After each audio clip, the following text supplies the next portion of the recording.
So what we're witnessing right here are the ostrich babies playing. Not only are the babies playing, they also have the mamas playing with them.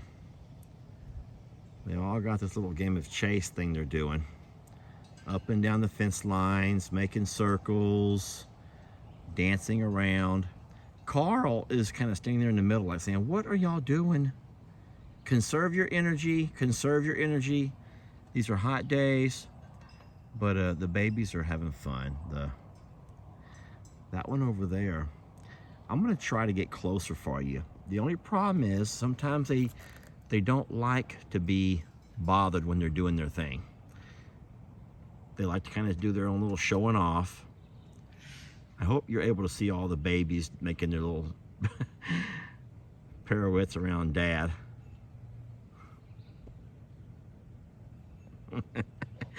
Carl's like, what's gotten into all of you? Hey, you're gonna get yourselves dizzy. You're gonna hurt yourselves. Settle down a little bit. Once that water makes it this far, that's some good rock. That's a good sized rock. I'll take my tractor and I will spread this all through here. Y'all remember that rain we got last week? That 1.5 inches of rain here at Longhorn Lester's? I got some bad news.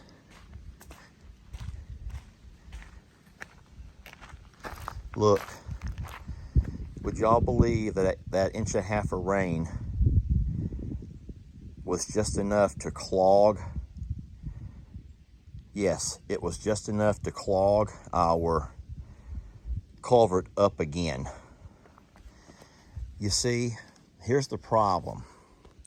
This is the problem. Every time it rains, since there's no grass here, the water is pushing mud and dirt on top of this riprap.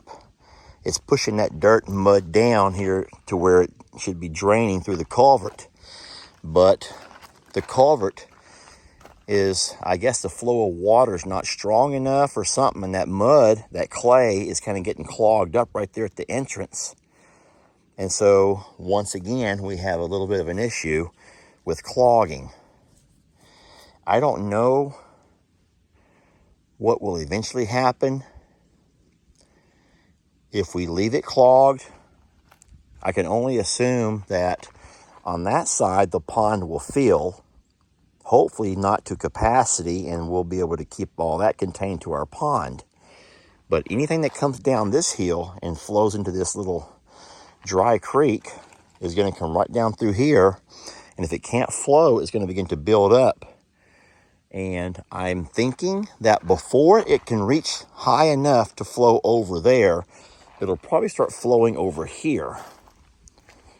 And I'm hoping it'll cross the driveway somewhere through this low spot before it crosses the driveway over there, because we do not want to risk washing our entire driveway out.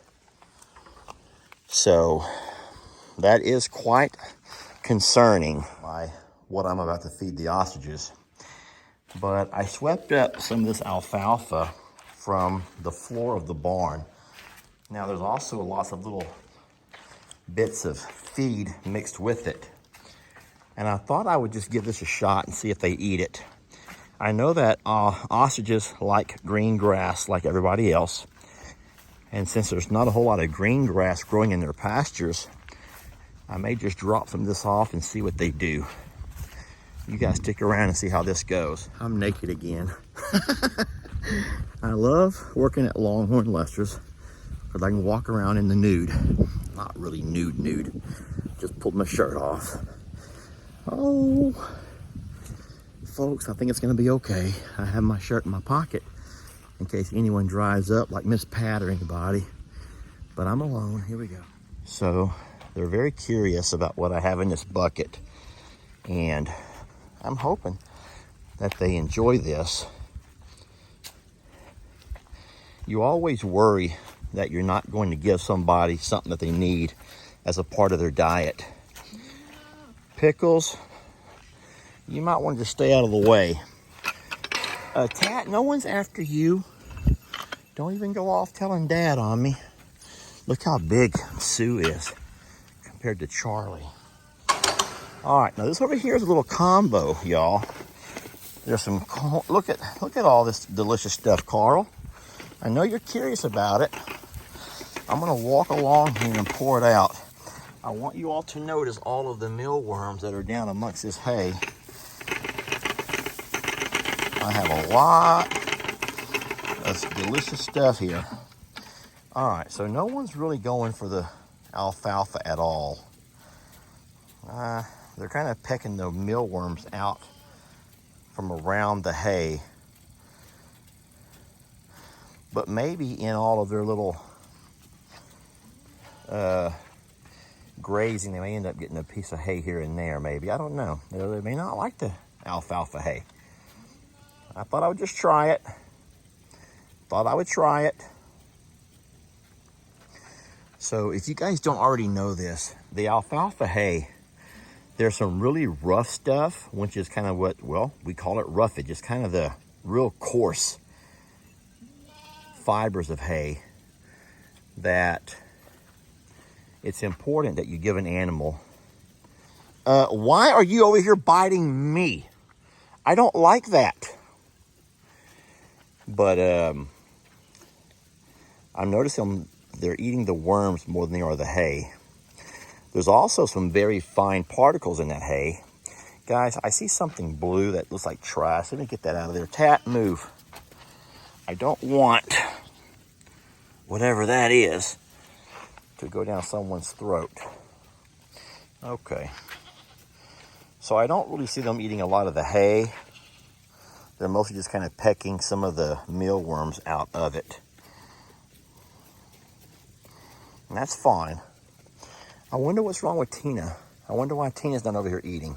Tina, are you okay? Sweetie, why are you over here laying in the sprinkler not eating? Are you feeling all right, baby? Are you okay? You just hot? Okay, I'm not gonna bother you.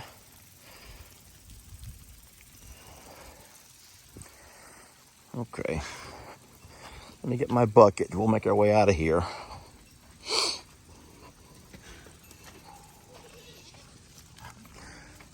Oh, we have goats that are out. Great. We have goats that are out. Looks like Leslie didn't close one of the gates. Y'all are going to go to the river then. You guys are off to the river. You're not going to go in there with those ostriches. You're going with me to the river. Come on, Pickles. You want to come to the river? Come on, Pickles. Come with us to the river. Come on, Pickles. Let me get Pickles. Come on, little goats. Let's all go to the river. Come on, Ringo. Turn it around. We're going to the river. Come on, goats. Let's go, babies. Hey, we're going to the river. Y'all want to come? Y'all want to come to the river? Come on. Come on to the river. Follow the goats to the river. Come on, goats. Just ignore these two. They're our protectors. You girls lead the way. Elfie? What are you already doing over here? Sheesh. Come on, Millie. Come on, Millie. Hurry. Stay with me, Millie.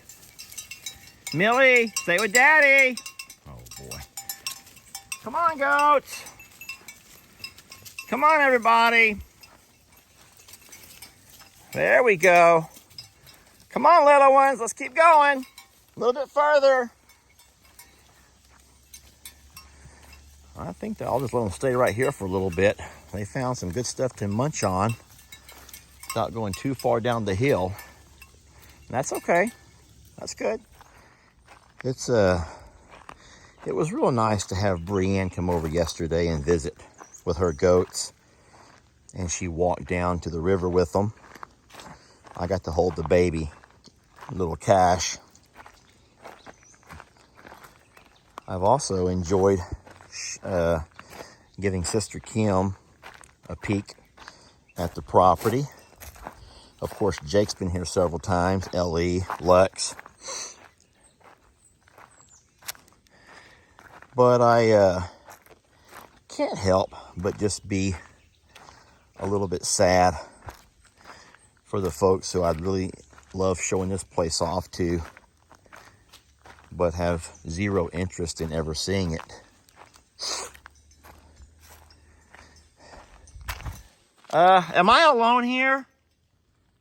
Are you guys coming? I feel like I'm talking to myself. I don't think they're going to come. I'll go a little bit further down. I heard a guy speak once. It made a lot of sense. He was talking about how sometimes we attach to people who are not really that much into us. They're not attached to us, and we attach to them. And so when we find ourselves caring for people who don't show that same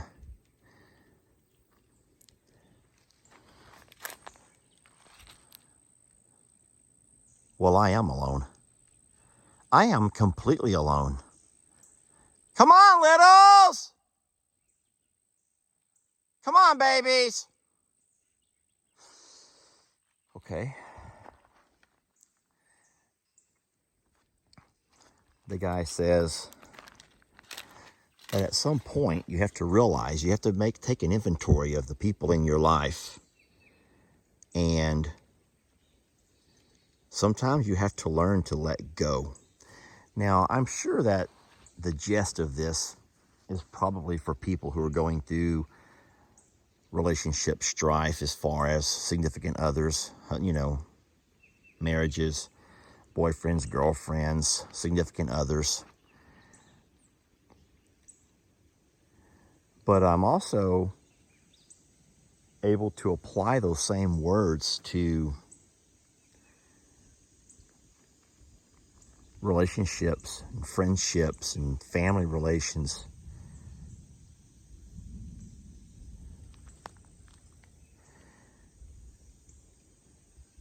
And I don't think there's a one of us out there. I don't think there's a person out there. I'm not going to go any further because no one's with me. I don't think there's a person out there who cannot say that at some point in your life you found yourselves hurt, upset, sad, dejected, rejected by someone who you cared more about than they cared about you.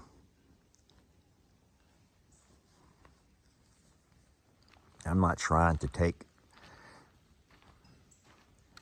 and make anyone feel sorry for me, because at my age it doesn't do any good. You learn at some point it does you no good to make people feel sorry for you. But what I'd rather do with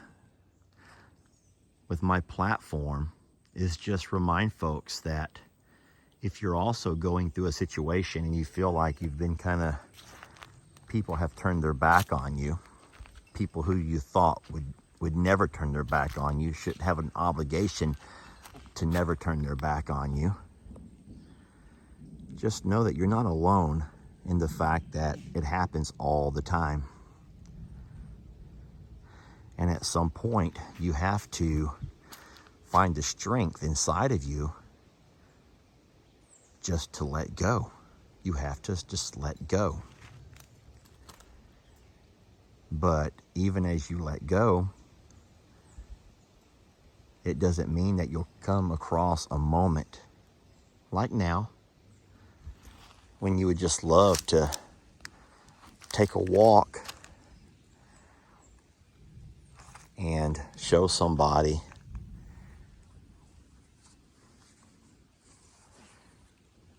what you've done for yourself.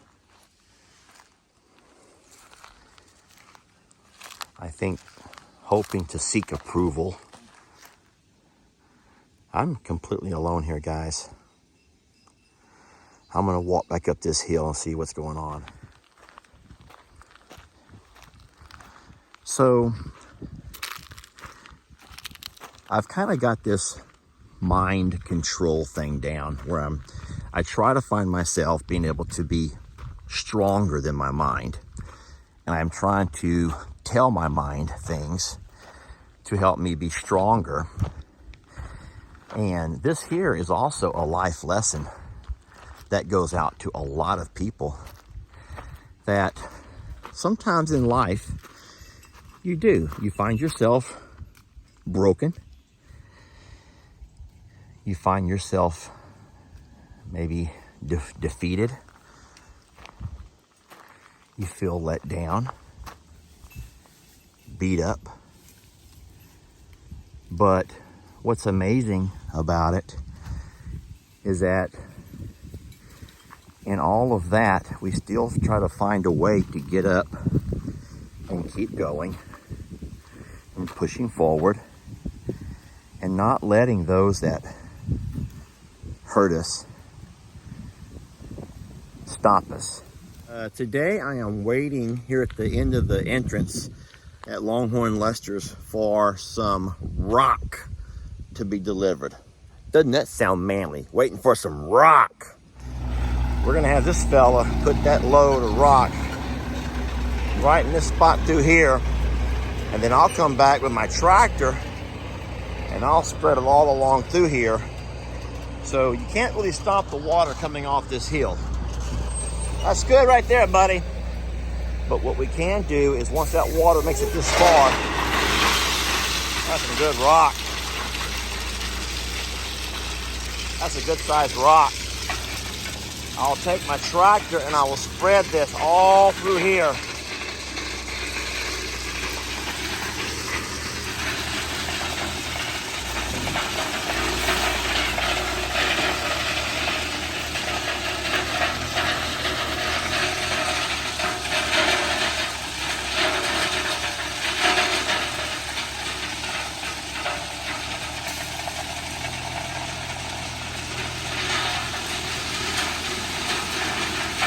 That's a lot of rock.